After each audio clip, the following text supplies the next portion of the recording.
ఈడు రవిప్రకాష్. గతంలో టీవీ9 రవిప్రకాష్, ఇప్పుడు ఆర్టీవీ రవిప్రకాష్. వీడో పెద్ద ఫ్రాడ్ గాడు.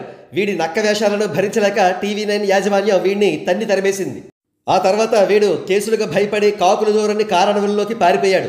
జస్ట్ ఓ 2-3 ఏళ్ల క్రితం అనుకుంటా కలుగులోంచి బయటకు వచ్చిన ఎలకలా వచ్చి ఆర్టీవీ పెట్టాడు. ఇక అప్పటి నుంచి వీడు తనదైన స్టైల్లో ఫేక్ న్యూస్లు ప్రసారం చేస్తూ తన పబ్బం గడుపుకుంటున్నాడు. ఇక విషయానికి వస్తే Andhra Pradesh deputy chief minister Pawan Kalyan గారు 1005 కోట్ల రూపాయలతో రహదారి నిర్మాణ పనులను ప్రారంభించే నిమిత్తం వైజాగ్ వచ్చి గిరిజన ప్రాంతాలను పర్యటించారు. ఈ నేపథ్యంలో పవన్ కళ్యాణ్ గారు అంటే ఎంతో దుగ్ధతో ఉండే రవిప్రకాష్ గారు తన రిపోర్టర్స్ చేత యావని రిపోర్ట్ చేయించాడంటే వైజాగ్లో పవన్ కళ్యాణ్ గారి కాన్వాయ్ అడ్డుపడడం వల్ల జీమెయిన్స్ వ్రాయవలసిన విద్యార్థులు వారి పరీక్షా కేంద్రాలకు చేరుకోలేకపోయారని. ఈ ఫేక్ న్యూస్తో మనస్తాపం చెందిన పవన్ కళ్యాణ్ గారు అసలు ఏం జరిగిందో ఎంక్వైరీ చేయమని వైజాగ్ పోలీసులను ఆదేశించారు.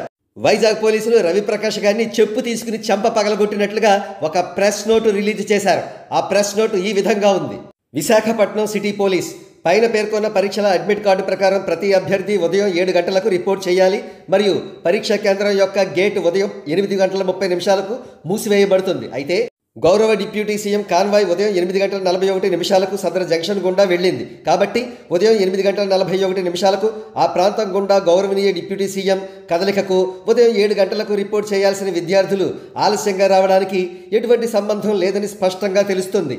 అంతేకాకుండా ఏప్రిల్ 2న ఈ పరీక్షలు ప్రారంభమైనప్పటి నుండి ప్రతి పరీక్ష రోజున మొదటి షిఫ్ట్ పరిశీలిస్తే కేంద్రంలో 81, 65, 76 మరియు 61 మంది గైర్హాజరైన అభ్యర్థుల సంఖ్య ఆలస్యంగా వచ్చిన వారితో సహా ఉంది. అంటే గైర్హాజరైన విద్యార్థుల సంఖ్య ఆలస్యంగా వచ్చిన వారితో సహా ఈ రోజు తక్కువగా ఉంది. పరీక్షార్థులు సర్వీస్ రోడ్డు పక్కన ఉన్న పైన పేర్కొన్న పరీక్షా కేంద్రానికి స్వేచ్ఛగా వెళ్లేలా చూసేందుకు ఉదయం 8:30 వరకు బీఆర్టీఎస్ రోడ్డు మరియు గోపాలపట్నం పెందుర్తి సర్వీస్ రోడ్లలో ట్రాఫిక్ను నిలిపివేయలేదు. రే రవిప్రకాష్, నీకే ఈ ప్రెస్ నోట్. పోలీసులు నిన్ను బొక్కలు వేసి మక్కిలకు దండక ముందే సారీ చెప్పరా.